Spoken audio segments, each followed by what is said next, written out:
Paz e força, pessoal. Estamos juntos mais uma manhã aqui para mais uma reflexão. Agora fazendo uma série curta aqui, Fala Ruth, um livro, pequeno livro, uma pequena história que nós temos, ficou registrada para nós da jornada da história sagrada, e estamos olhando para ela para que ela possa também nos ajudar a seguir a nossa jornada, escrever a nossa história, que a palavra de Deus mais uma vez nos encontre e a gente se aproxime do Deus desta palavra. Ontem nós olhamos para a primeira parte, o que nós chamamos capítulo 1, lembrando que quando esses textos foram escritos, eles não tinham essa forma de divisão por grandes blocos, que chamamos capítulos, e nem os versículos. Então, o que nós temos aqui, então, é o que nós chamamos agora de capítulo 2, esse outro movimento dentro dessa linda história. O povo judeu, uma vez ao ano, se reúne, e esse é um dos textos que eles ouvem, né, e leem em comunidade.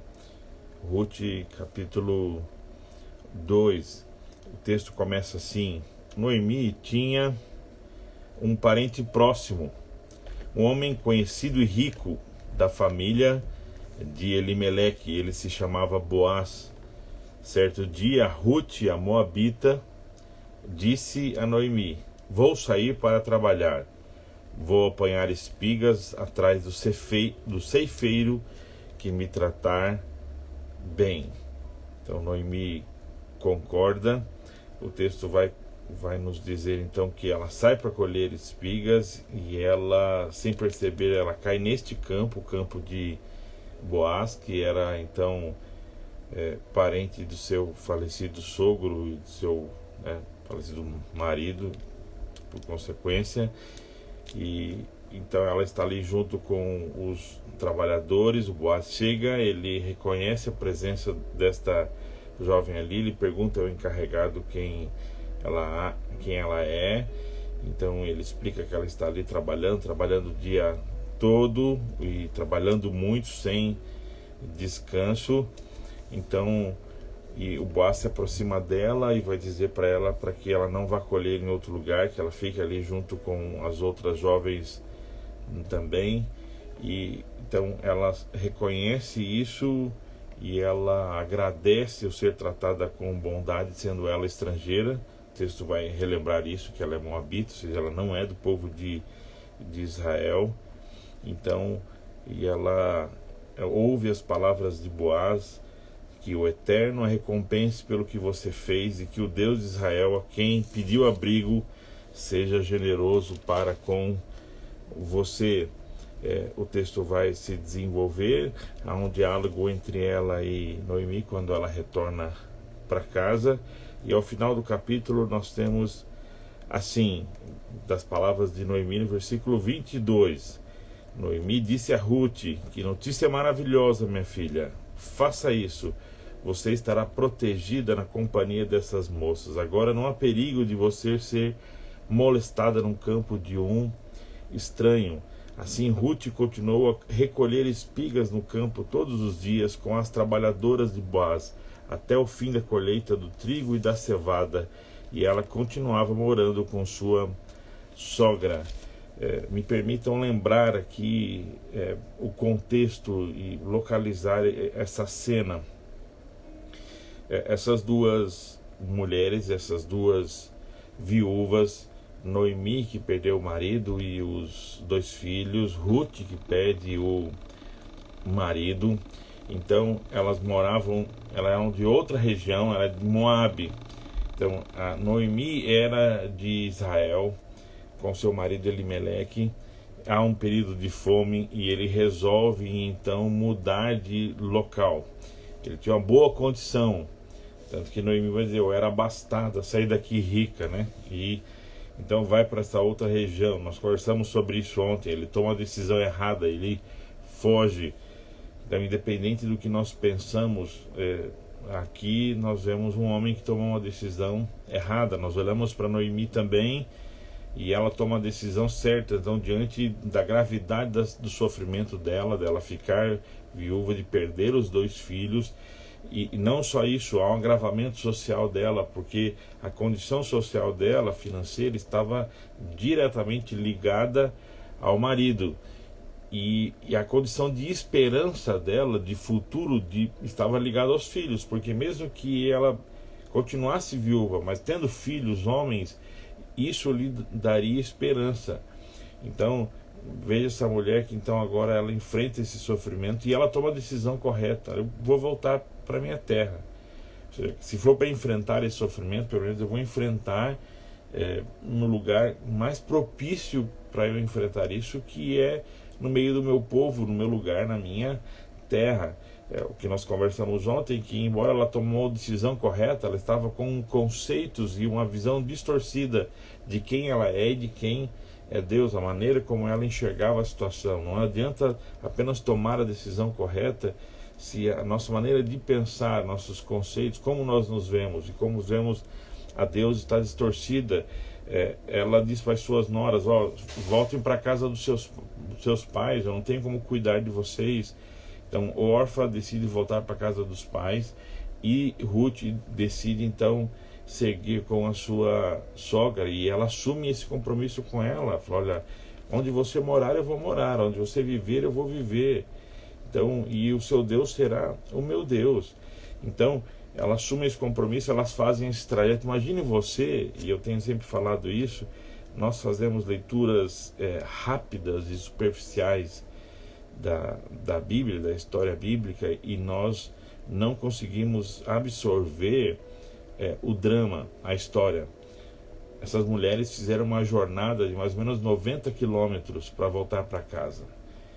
2 viúvas, mulheres sofridas, pobres, sem nada, e fazem essa viagem para voltar para casa. E tanto que quando elas chegam, Noemi não é diretamente reconhecida, eles ficam em dúvida: será que essa é Noemi?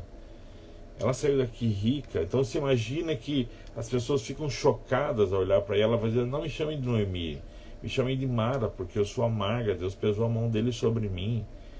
E elas estão vivendo uma situação em que elas dependem dos outros, situação de pobreza, de miséria. Então imagina onde elas foram morar, imagine em que condição que elas estão. E o texto então começa desse ponto aqui. Ou seja, o marido de Noemi, ele tinha um parente próximo aqui, esse Boaz. Então, o texto vai nos lembrar que ele era rico, e aqui a ideia está também ligado à agricultura e à posse de terras. Há um conceito aqui, que é um conceito ligado à colheita, de que isso era uma regra que Deus colocou para o povo: olha, vocês vão colher, mas vocês não colham os cantos das propriedades, deixem isso para os pobres. E quando vocês transportarem, se caírem alimentos no caminho, não recolham, deixem isso para os órfãos e para as viúvas. Isso era uma norma para Israel. Então aqui o que nós estamos vendo é isso. A Ruth, ela diz para sua sogra: eu vou sair para trabalhar. E o que ela está dizendo aqui? Eu vou sair fazer um bico, eu vou achar alguma coisa. E qual que era a condição dela como uma estrangeira, né? Aqui em termos de linguagem, mais ou menos a Ruth deveria falar espanhol, está aqui no Brasil, então ela se vira com o português aqui, de entender e ser entendida, mas ela é uma estrangeira. O texto vai dizer isso várias vezes: ela é moabita. Então, e ela vai para essa condição, que é o que ela entra nesse espaço permitido, que é recolher e pegar essas sobras aqui.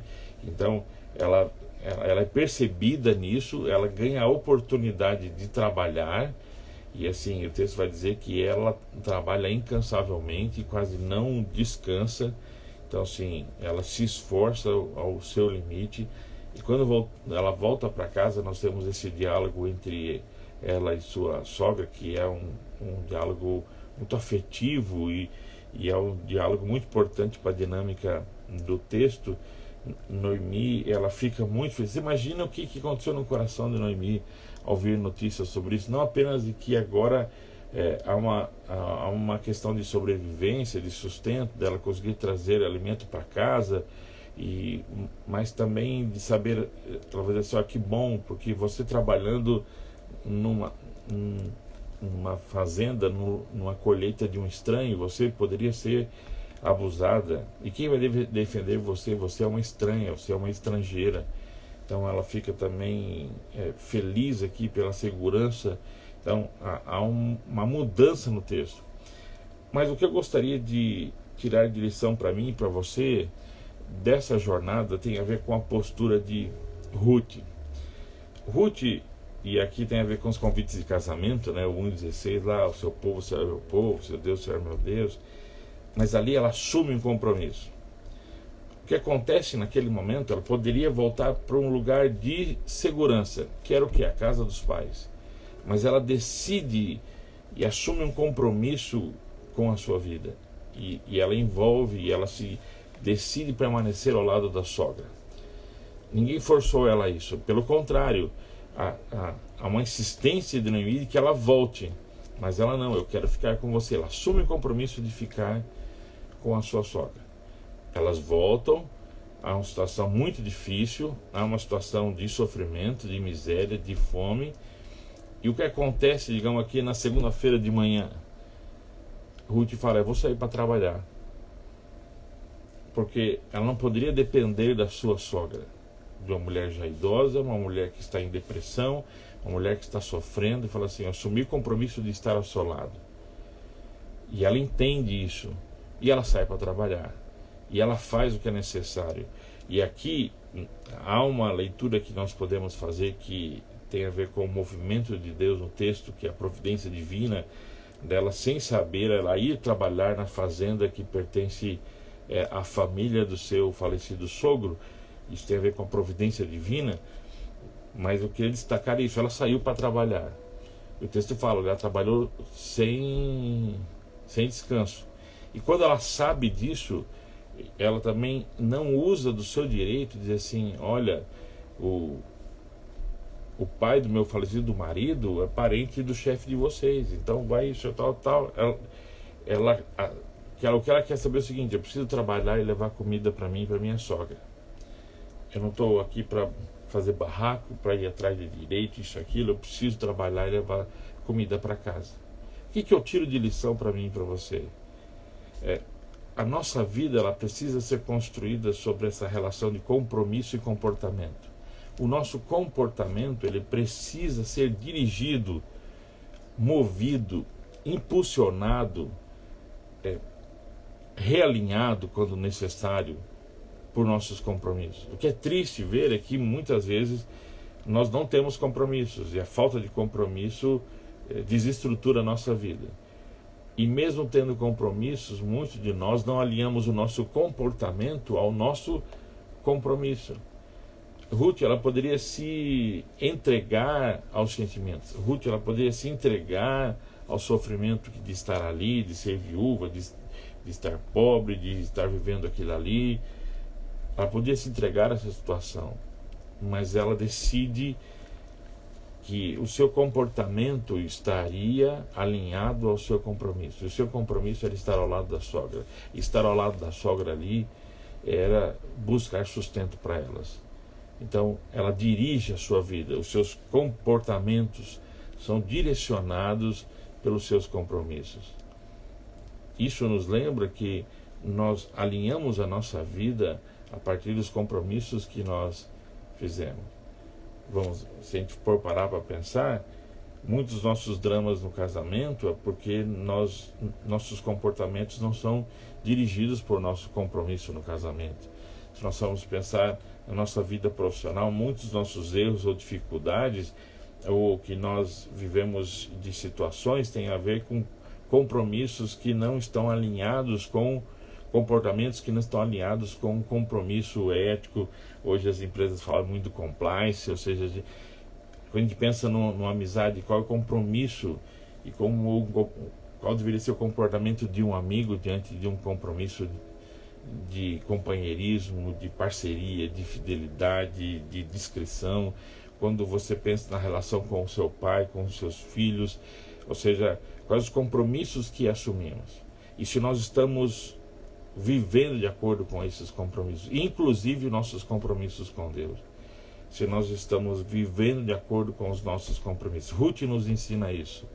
Nós assumimos compromissos e a nossa vida deve ser dirigida pelos compromissos que assumimos. O nosso comportamento, ele não deve ser dirigido por nossos sentimentos. O nosso comportamento deve estar estruturado por nosso compromisso. E eu quero terminar lembrando aqui um conselho que o pastor Dietrich Bonhoeffer deu à sua sobrinha. Ele era pastor e ela estava para casar, e da prisão ele escreve para ela, dando orientações para ela sobre o casamento, e ele vai dizer para ela: olha, o amor nos leva até o casamento, e depois é o casamento que sustenta o amor. O que quer dizer com isso? Ou seja, o envolvimento, o afeto, a aproximação nos conduz a assumir um compromisso, que ele está chamando ali de casamento. E depois que nós assumimos esse compromisso nos faz lutar e viver para manter o amor.